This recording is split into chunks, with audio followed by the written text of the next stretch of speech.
Okay, whenever you're ready, Carol. Great. Thank you so much. Hi, everybody. I'm Carol Kando-Pineda. I'm an attorney with the Federal Trade Commission. Today, I'm going to talk to you a little bit about some of those credit and debt issues that you might see coming up, at least that we see coming up as issues for consumers, and some scams that might come up in related to those issues, and some of the resources that we have to help you answer questions or to use in your programming. So first, let me tell you a little bit about the FTC. And let me just preface this by saying I'm going to turn my camera off because my internet connection has been a little bit unstable today and it's been freezing. And so that we don't mess up the recording and lose time, I'm going to turn the camera off, and I'll turn it back on again once we are ready for questions, so that we can talk face to face. So first, the Federal Trade Commission is the nation's consumer protection agency. We have jurisdiction over um, competition and mergers and things like that, and over consumer protection, over a broad swath of the economy. All kinds of businesses fall within FTC's jurisdiction over deceptive and unfair acts and practices. So how do we fulfill our mission? Through enforcement. So through those cases that we bring, investigations, monitoring in the work in the marketplace to see sort of what's happening. Um, we take those lessons that we've learned through the enforcement and through those cases, and we put them into our consumer business education. These kinds of programs that we do for partners, sometimes directly to consumers, all kinds of organizations in our outreach networks. Then the most important thing, I think, probably comes down to our partnerships and coalitions, right? So we create websites and online material, print materials, videos, social media content. And again, that's based all on what we've learned through the investigations. We try to make it plain language and actionable for consumers so that there's actually something they can do about it, and not just uh, raise a fear that people shouldn't do things, or that a scam is going to come get them and there's nothing they can do about it. We always want our advice to be actionable. And then we push those materials out through our network of partnerships and coalitions. And we very often collaborate on these kinds of educational events and other ways to reach consumers. So let's get a little bit more specifically into the topic. So why does your credit matter, right? When we talk about your credit, really what we're referring to is your credit history. Okay, so that describes how you use money, like how many credit cards you have, how you use them, the loans that you have. Do you pay your bills on time? Those are all important aspects of your credit history. The credit bureaus, the big three are Equifax, Experian, and TransUnion. They collect this information into your credit report. So the credit report is really just a snapshot of your credit file at any given time, right? When you go and ask for a copy of your credit report, they pull it as of that certain time, and it shows you sort of what your credit history looks like then. The three credit reporting bureaus will have credit reports on you. They won't be identical, but they'll be very, very similar. They may pull from slightly different places, or they may have pulled something at a slightly different time. So you may see some differences, or there may be differences because perhaps there's some fraud, and we can talk about that in a little while. But I just wanted to flag that for you. Excuse me. So businesses pay the credit bureaus to use this information to help decide if they want to do business with you and on what terms. So will a lender might use it to decide what interest rate to charge you.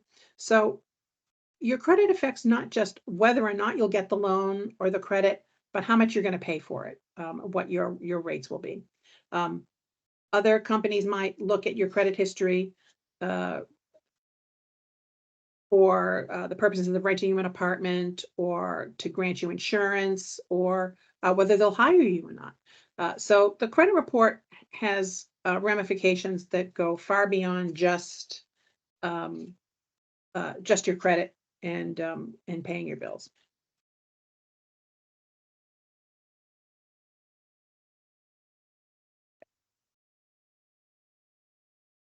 All right.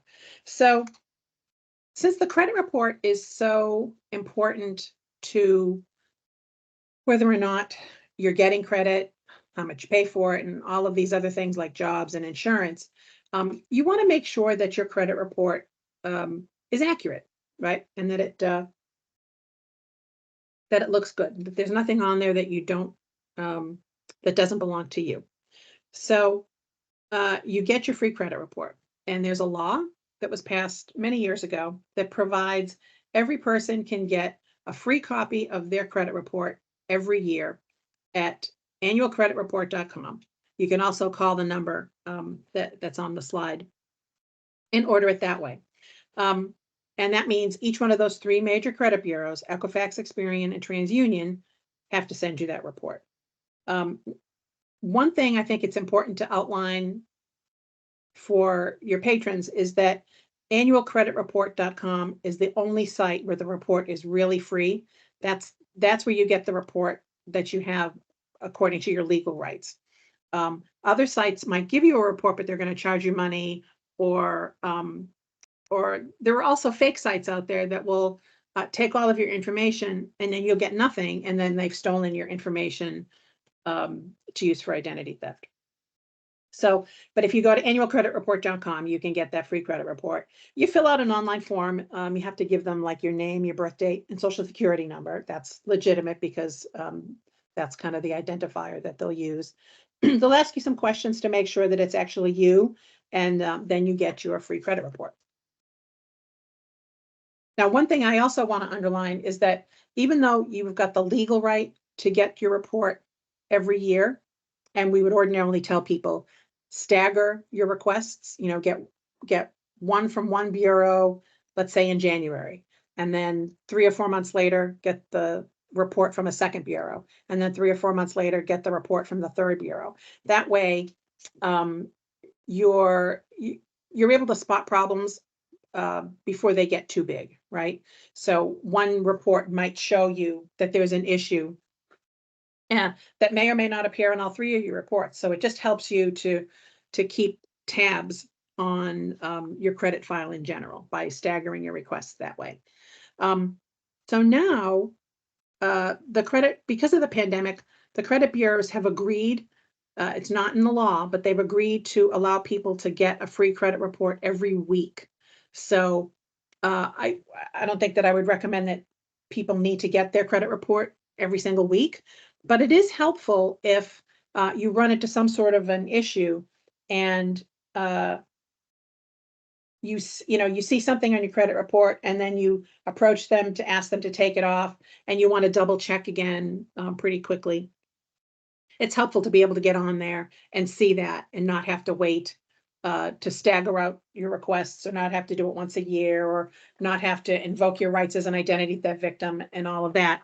It makes things a little bit easier. So I just want to draw that to your attention. It could go away at some point, but they've agreed to do it. So it's a good benefit to have if you need it. Okay, so what's a credit score? I'm just going to talk very quickly about this. Certainly not an expert on it, but I didn't want to ignore it. So your credit score is based on the information that's in your credit report. Sometimes the businesses will use your credit score as a way to quickly predict how likely you are to repay a loan and to pay your bills on time. But different credit bureaus use different models to calculate it, so your score is going to vary. Usually it's a number somewhere between 300 and 850. So it's interesting to know your score, but when it comes to reviewing your credit history and fixing mistakes or problems, you're probably better off focusing more on the credit report. Unlike your credit report, there's no free annual credit score that's required by law, so you'd probably have to pay for it. You might encounter companies that are willing to give you a free credit score. Others might give you a free credit score if you sign up for paid credit monitoring services. And if you're going to do that anyway, then maybe you get your credit score and relate it to that. But before you pay any money to get the credit score, make sure you know what you're paying for, and ask yourself if you even need to see it. It's really kind of a personal preference, and it's really, how much it means to you to be able to see that. You're probably going to get a pretty decent idea your credit worthiness by looking at your credit report and making sure everything in there is in good shape. Okay. So what are you looking at when you order your credit report? How do you make sure that your information is accurate? It's pretty simple. You look at your personal information, look at the account information, and then look at the recent credit inquiries, right? You're just looking for possible mistakes. Do they have the right name and address listed? Do they have the right information about how you pay your bills? Like if a company didn't credit you for a payment that you made, right? You want to make sure that there's nothing on there that looks like you're paying late, even though you're paying your bills on time. You want to look for signs of possible identity theft. That's pretty important. So if you see accounts in your report that you didn't open, or credit inquiries from companies where you never applied for credit, that's a warning sign. So go through every section of the report and note any mistakes that you find. So remember this, sometimes one credit bureau will have that slightly different information from the others, like we just talked about.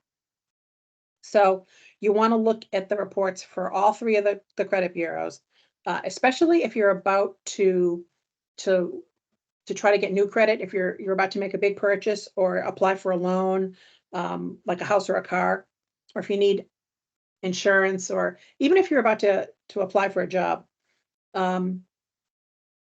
because you want to make sure that your credit report is in good shape for all those situations, because mistakes could put you at risk for losing that opportunity or losing a good credit rate, because there's a mistake in your report, because it looks like there's a problem.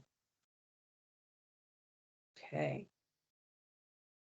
All right, I'm fiddling a little with the slides here. I'm sorry, because there we go, because it took me off track.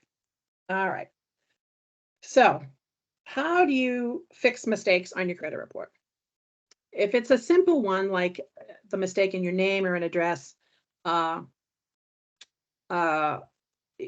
pretty easy. You just call that out and tell them that you need to change it.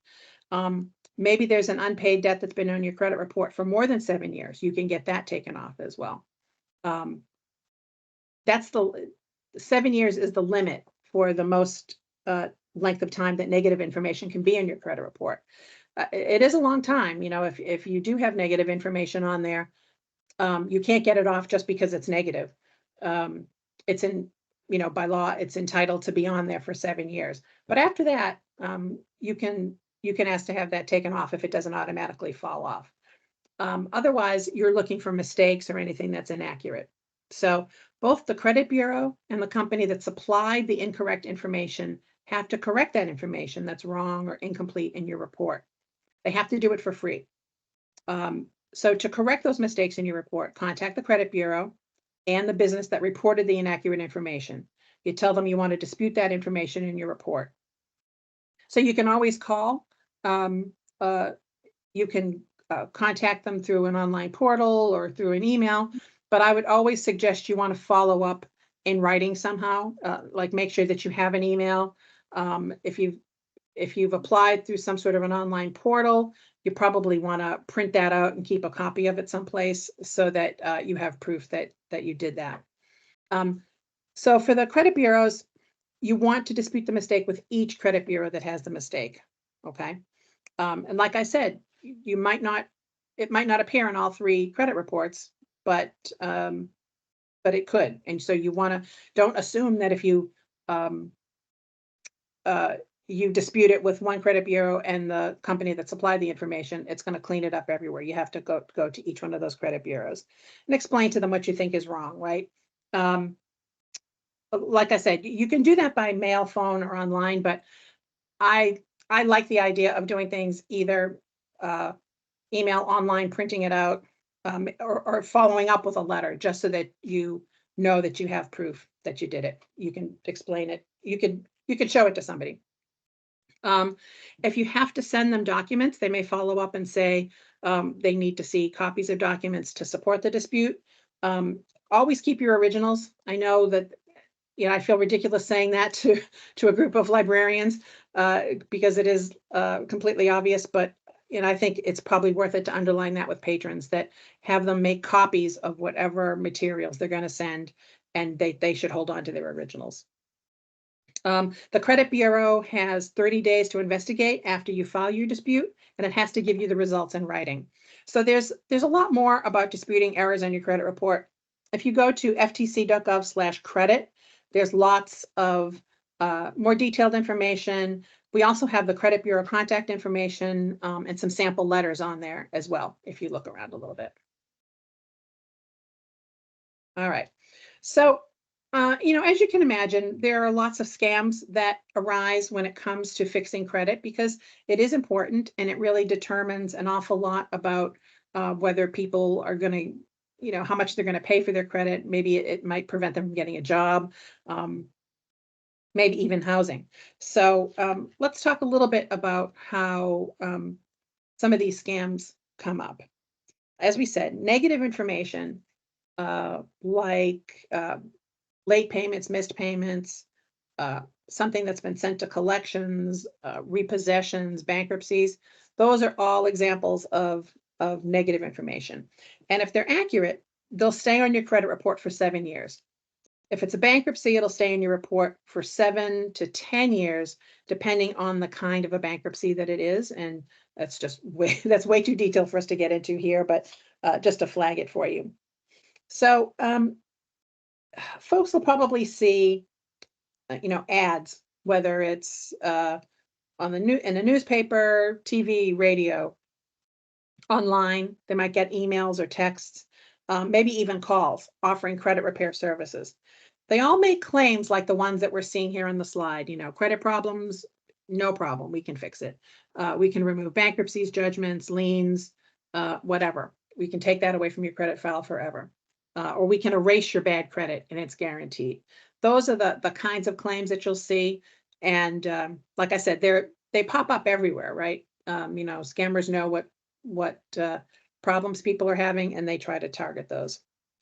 So if you see claims like this, that's a sign of a scam. You just don't want to believe them, because anybody that promises that they can remove truthful negative information is just lying to you.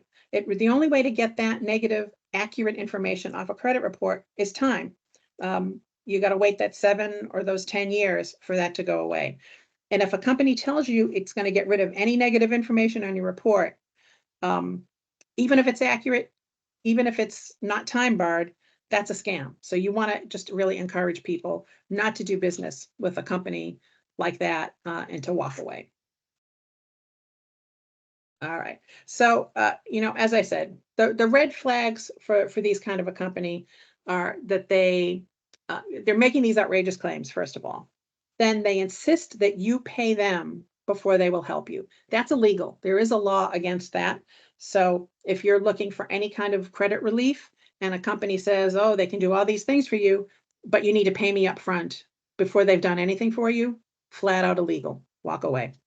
If a company tells you not to contact the credit bureaus directly, that's a red flag. If they're telling you to dispute information in your credit report that you think is accurate, right? Even if it's not negative, or if it's something that they just tell you to dispute, if it's accurate, that's a red flag that you don't want to do business with them. And especially if they're telling a patron to lie on your application for credit or loans, you want to walk away from that. That's somebody that's going to take your money and run, and maybe even get you into a little bit of trouble. So another point that I think is important to underline is that anything a credit repair company can do for you legally to dispute information in your credit report, as long as that information is inaccurate or incomplete, you can do that for yourself. Okay, you don't need a company to do those disputes, and it doesn't cost anything to dispute. So you don't need their help, and you don't need to pay somebody to do that. You can do that on your own. Okay. All right. So let's talk a little bit about some advice that we can give folks to help them take a little bit more control over their credit. I know it probably feels a little demoralizing to folks, and it feels like it's like a big lift but you can improve your credit. It just takes a little bit of time. And I think if you have a little bit of a plan, you'll eventually get there. So the first step is to tell folks they need to fix the mistakes in their credit report. That's what we've talked about. And then moving forward, after you fix those mistakes and you've sort of cleaned that up, you want to make sure that you pay your bills by the due date. That's important. That's going to control an awful lot of what gets reported about you. You want to avoid late payments because that has a big impact on your credit. Pay off your debt, especially your credit card debt. Paying the credit card debt as quickly as possible is going to help improve that credit report anyway. While you're paying off that debt, if you can at all avoid new debt, that's a great thing to do. It'll help you stay a little bit more even until you sort of get your feet under you again. And then if you need to take on some debt, you can take it on. But if you can avoid it while you're paying off that debt, that would be a great thing. So if the patron finds himself in this kind of debt, right, and they're trying to figure out ways to pay it off, they might benefit from a reputable credit counseling organization. And they are out there for sure. You can find nonprofit credit counseling programs through credit unions. If there's a local university, they might offer credit counseling. Certainly, if you're dealing with somebody who is military personnel or military family, there are military personal financial managers. Sometimes they're related to installations. Sometimes you can get help from them virtually. But if they're members of the military, pointing them in that direction would be great because there's lots of free help in that regard for the service. USDA Cooperative Extension Service also offers a lot of free counseling as well, credit counseling. So, if somebody is looking for free credit counseling, what are some things that they should be on the lookout for, right? You don't want to send them into the arms of a credit repair scammer. So what's going to separate the scammers from a good credit counselor is that a good credit counselor is going to discuss your entire financial situation with you and help you create a plan.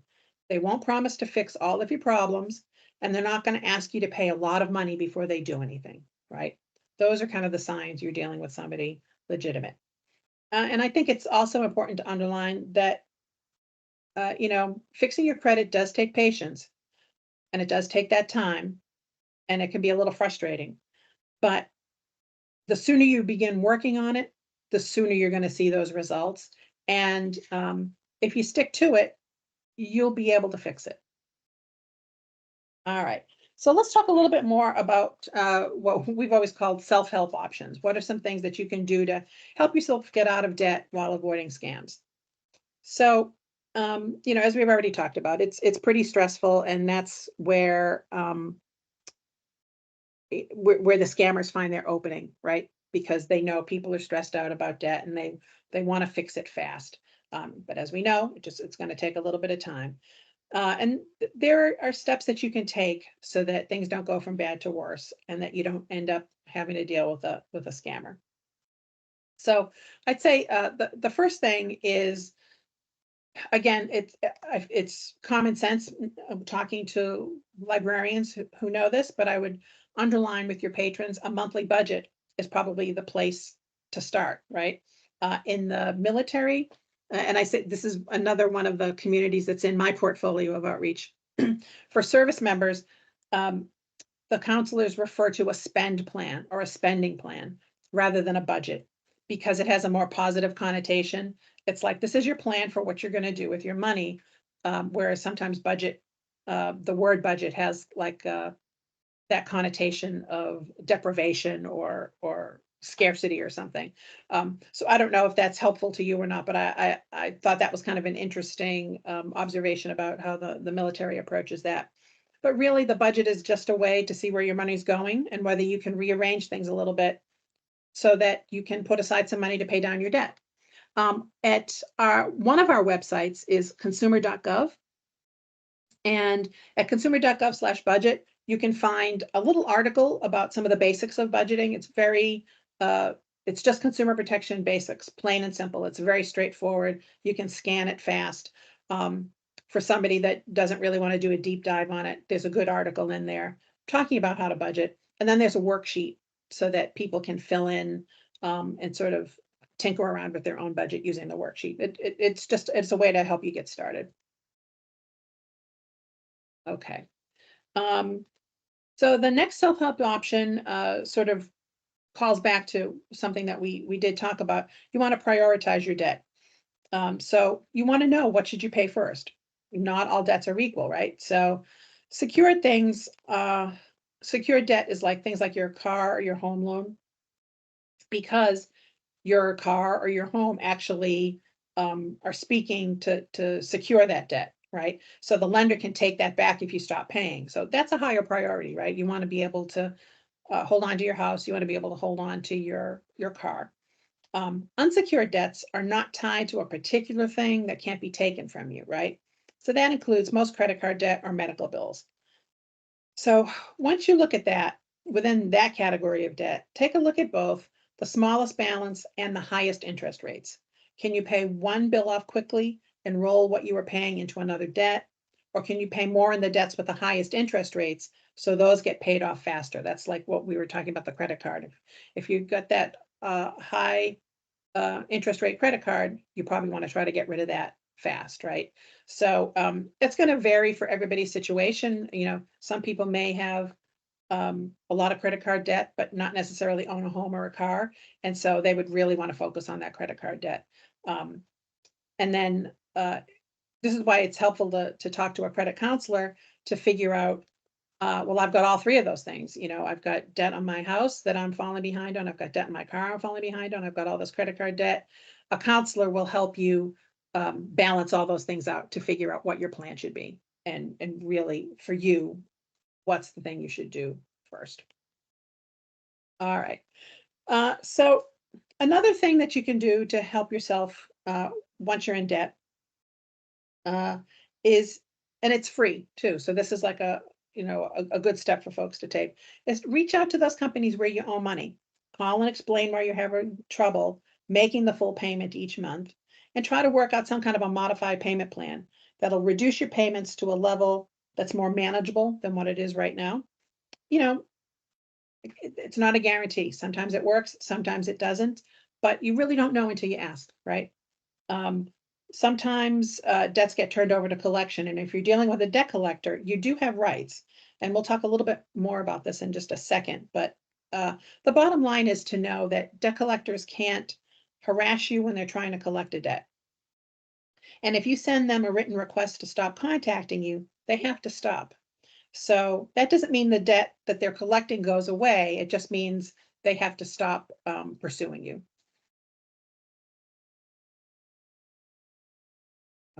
Okay. So let's talk a little bit about credit counseling and debt management plans. These are, if you've got, I don't know, there are definite options that can help you, but this is where scammers tend to pop up, right? Because if people are needing a plan and they're trying to locate their counselor, they're trying to find out somebody that will help them with this plan, you're going to see a lot of scams pop up in that regard. So we'll talk about both of those.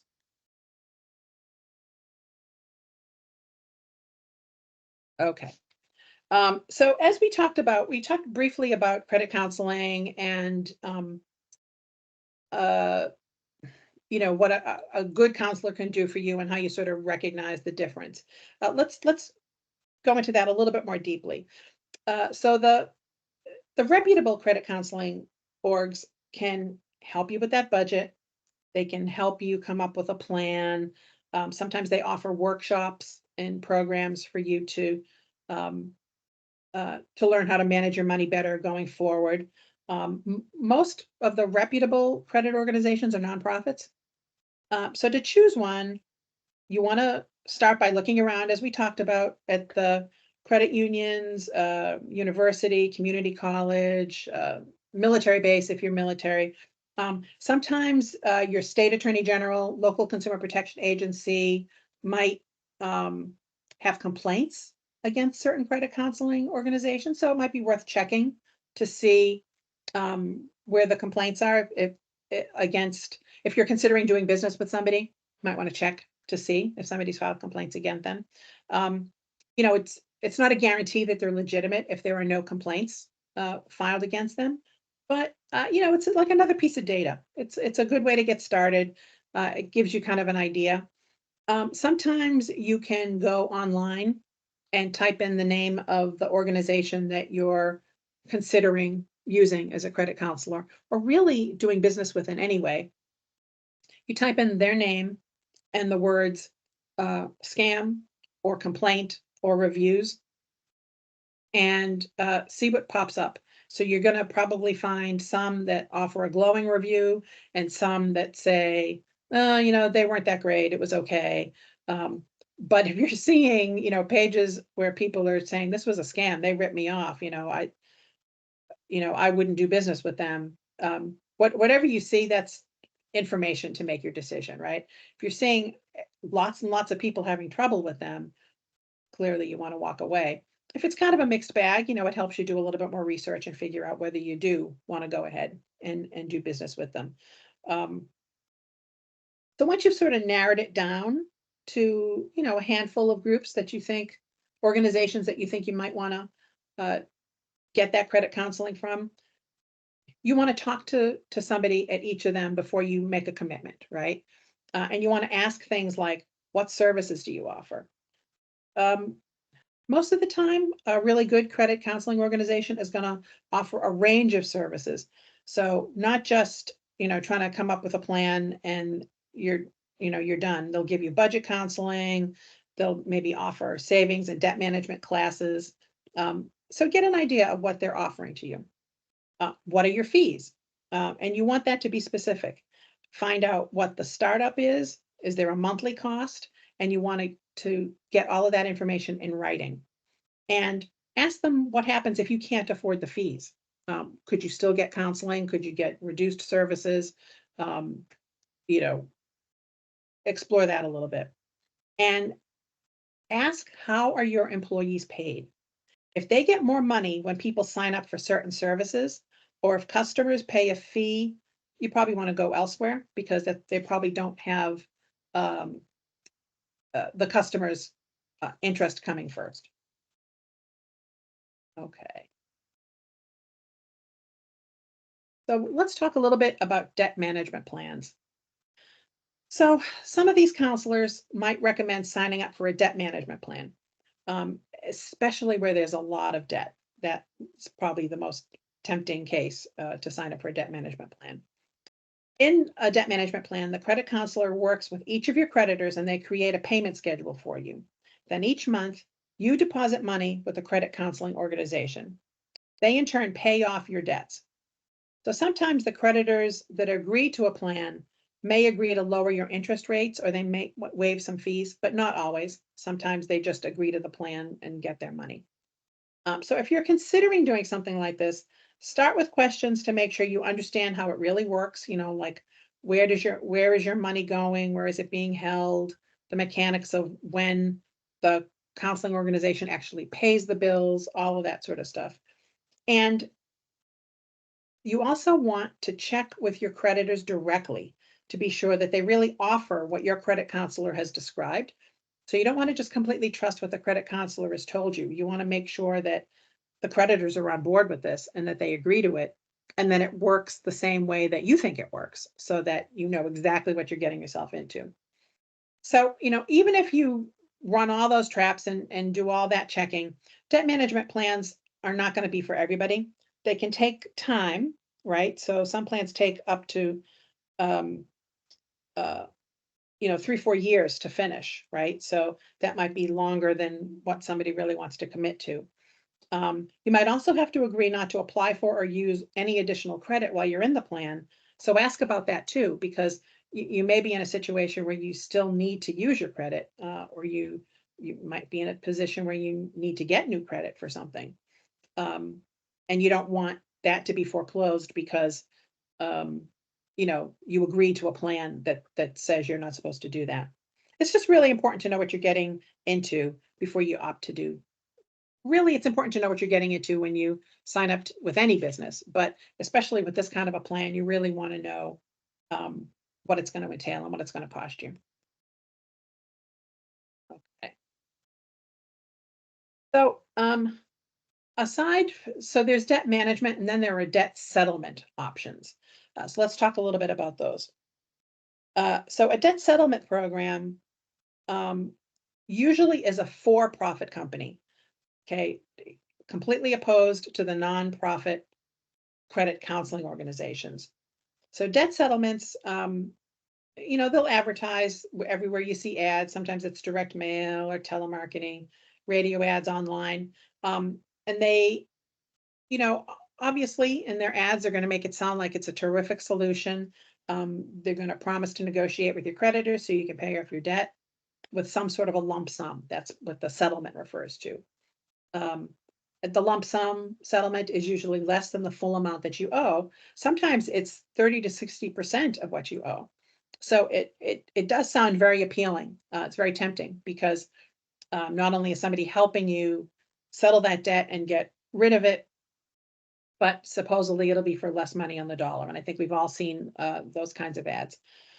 But if you sign up for the debt settlement program, the company sets up an account and they tell you to transfer a very specific amount of money each month over into the account. So the idea is that when you get enough money in the account, the company will make that lump sum payment. But there are definite risks to this approach. So while you're paying to build up that lump sum payment, many debt settlement programs often tell you to stop making monthly payments to your creditors. And that's really not a good idea. It's very, very risky. You don't ever want to give up contact with your creditors and to stop making those monthly payments, right? And the debt management option, somebody was making those payments, and as long as you know that somebody is actually making those monthly payments, that might work for you. But the debt settlement company, you just don't want to stop making the monthly payments. It could do you more harm in the long run. Another risk is that it takes a long time for your payments to build up into that lump sum. So you usually pay the debt settlement company for 36 months or more. Yes, that's 3 years. And that's 3 years that go by before the company pays anything to your creditors. So there's a risk that you might have trouble making regular payments for long enough to get even some of your debts settled and paid, even if the company you hired is not a scam and they're working with you in good faith. So it's just kind of risky. If that happens and you end up dropping the program because you just couldn't afford to keep sending them that regular monthly payment, you could lose all the money that you paid to them. But now you're months behind on your payments because the debt settlement company told you to stop paying your creditors, right? So as tempting as it is, it just could probably put you a little bit further behind than where you were when you started.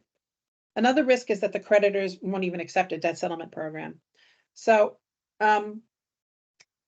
to be sure that you're not dealing with somebody that's just trying to rip you off, you want to, if you really want to do the debt settlement program, don't take the debt settlement company's word for it. Check with the companies you owe money to and see if they even agree to the debt settlement program before you get enmeshed in this long-term plan and could lose a lot of money in the process. Okay, we talked a little bit about debt collectors. Let's just do just a little bit more. So what I would say, if you encounter a patron that is getting debt collection calls, or they're talking to you about something else, and you sort of get an inkling that they're getting debt collection calls, what you want to tell them is, if the debt collector calls, you want to talk to them just enough to get a little bit of information to sort of assess what this is all about, right? Keep a notebook by the phone or keep a notebook with you so that when you're talking to them, you can take notes on what they're saying. You want to ask the debt collector, what's your name? What's the company, address, phone number?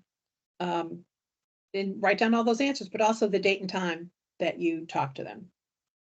And then you want to tell them, I will only talk when I get the written validation notice. Those are kind of the magic words, written validation notice. And then I'll go into that in a little bit more in a second. If the collector threatens you, uses bad language, that's breaking the law. You can just hang up on them. They're not supposed to harass you. They're not supposed to curse or threaten you. And they're not supposed to call you at all hours of the day and night. There are certain specified times when debt collectors are legally allowed to contact you. So you're going to ask for this written validation notice. When you get the notice, it's intended to give you information about the debt, right? So that you can identify what it is. So first of all, you want to see if you recognize it, see if it's even your debt, right? The notice should list the creditor, and that's the person you owe the money to. You can always call the creditor and try to get more information, especially if it doesn't seem exactly right to you, if the amount doesn't seem right, if you're not sure, maybe you owed that company money, maybe not. I'd just call the creditor to try to get a little bit more information, see what you can find out. If you don't think the debt is yours, there's instructions in the notice, and it'll tell you what to do next to question that debt, to dispute it. If the debt is yours, this gives you an opportunity to make a plan for how to pay it, right? You want to maybe go to that nonprofit credit counselor, and they'll help you come up with that plan. So one way or the other, you're either going to try to dispute that debt, or if it's yours, you're going to end up having to pay it. But that doesn't mean the debt collector can, call you. Like I said, you've got certain rights. They can't threaten you, can't harass you, can't curse at you. But even if they're not doing any of that, you can get them to stop contacting you. To do that, you have to write a letter to the debt collector. You tell them in that letter, stop calling me immediately, send the letter by certified mail, and ask for a return receipt. And under the law, they must stop calling you when they get your request in writing. So, like I said, it doesn't mean if you owe that debt, you still owe it, but you can get the debt collector to stop contacting you. And sometimes that is welcome relief. All right, so let me talk very quickly about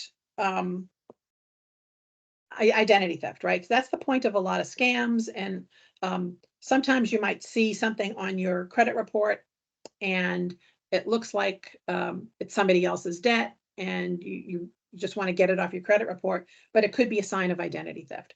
So if there is inaccurate information in your report and you suspect it might be identity theft, FTC has a website, identitytheft.gov. If you go there, it will help you do some of the, it'll streamline some of those immediate steps that you should be taking if you suspect identity theft. You really need to contact, the steps are you need to contact the company where you suspect the identity theft. So say it was a retailer or a utility company or something. You want to contact them right away, tell them you think this charge was due to identity theft and you want to dispute it. You want to contact the credit reporting bureaus and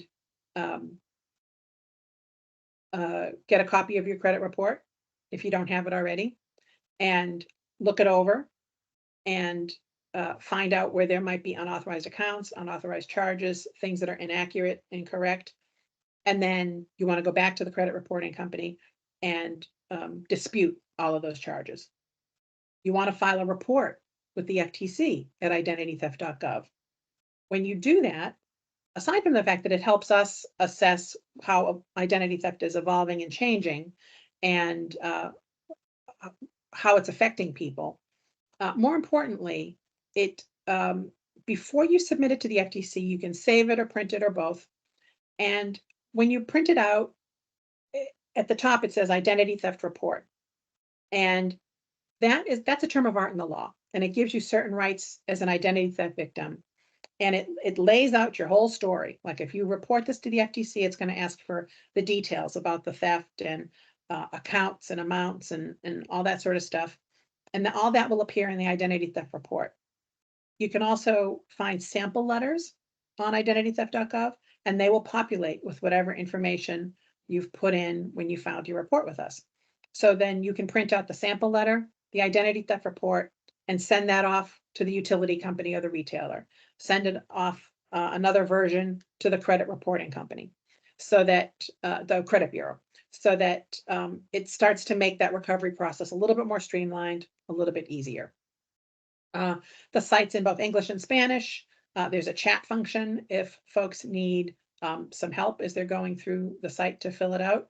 But it's a good way to sort of kickstart that recovery process. You'll get like a checklist that'll tell you what you need to do next and what steps you need to take after you've done those initial steps. So it's like a recovery plan, a little roadmap to recover from identity theft. Okay, I just wanted to touch on this very, very quickly, since we were talking about debt and investment scams are very prevalent right now, and people are losing an awful lot of money and could possibly be going into debt because of investment scams. You can see the amounts are very, very large. In 2021, consumers reported losses to investment scams to us. In 2021, it was 1.7 billion. Last year, it was up to 4.6 billion.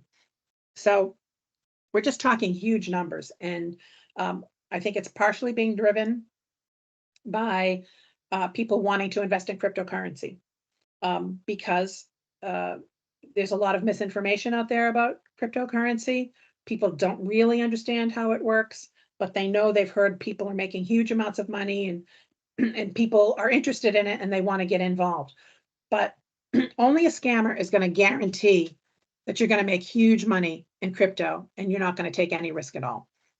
That's just a classic investment scam kind of a line, and it's being applied to cryptocurrency now because that's what's getting people's attention, right? So I just wanted to call your attention to that because cryptocurrency is being the investment scams are growing and people are losing a lot of money just by thinking that they're investing in cryptocurrency, but actually sending their money to a scammer. But other scammers who are, they're scamming people in romance scams or family emergency scams, all kinds of other types of scams, they're asking for payment in crypto as well. So that might be one of those red flags that you hear somebody talking about, or somebody comes to you with an issue. Obviously, it's very, very difficult if you paid a scammer to get your money back. Always worth asking, always worth trying to figure out if a company will give you money back. But that's the point of certain payment methods like cryptocurrency, like gift cards, like money wiring, money transfers, like certain payment apps, that the appeal to scammers is just like cash. It makes it very difficult for you to get your money back. And that's why they insist that people pay them that way. All right. So let me just point out, if you run into any of the scams that I briefly mentioned, or something else that seems like a deceptive practice on the marketplace, you can send your patrons to reportfraud.ftc.gov. We accept all kinds of reports from consumers about what they're experiencing in the marketplace. The site is also in Spanish. You'll see that right there. And then we also have a system set up now that folks can report in their own language. If they don't speak English or Spanish, they can call 877-382-4357. If you press 3, you'll be connected with an interpreter in your language, and you can report the same deceptive practices to the FTC in your language. And if you go to ftc.gov/languages, we've got a selection of some scam-related information translated into, I think it's about a dozen languages now. You can go on and look around and see what's available. I know we'll be adding more to that in the future, and we'll be doing a lot more outreach in other languages coming up. So it's worth taking a look, depending on the folks you serve and the languages that they speak. So let me just talk to you a little bit about the resources that we have here. ftc.gov/credit will give you a lot of the information that we covered today. If you want to do deeper dives on other topics, go to consumer.ftc.gov.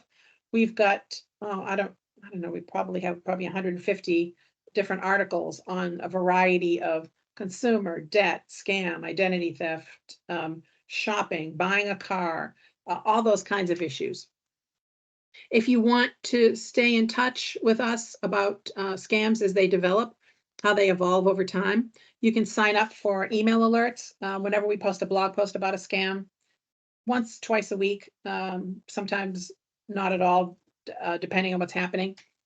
Go to ftc.gov/consumer alerts. You just give them your email address and that'll sign you up. And if you would like to get copies of print materials to give out in your library, go to ftc.gov/bulk order. You can look around there. We've got, I don't know, lots and lots of very colorful bookmarks that all have consumer messaging on them, like booklets and pamphlets. Sometimes one-pagers. We have a lot of one-pagers about different scams and different, some of these money management issues. You can order them in packs of tear sheets that just come off so that if you want to hand it out to people, you sort of keeps them neatly and just hand it out. They can tear it off as they need it. We have educator packs for some of our campaigns so that you can get the whole pack and look through it so that you can see what articles are most relevant for you and then go ahead and order the tear sheets off those. Everything we print comes in Spanish, so you can look around and see what might be the most useful for you. So that's the end of my formal presentation, but I'm happy to take any questions that folks might have. I'll come back on camera.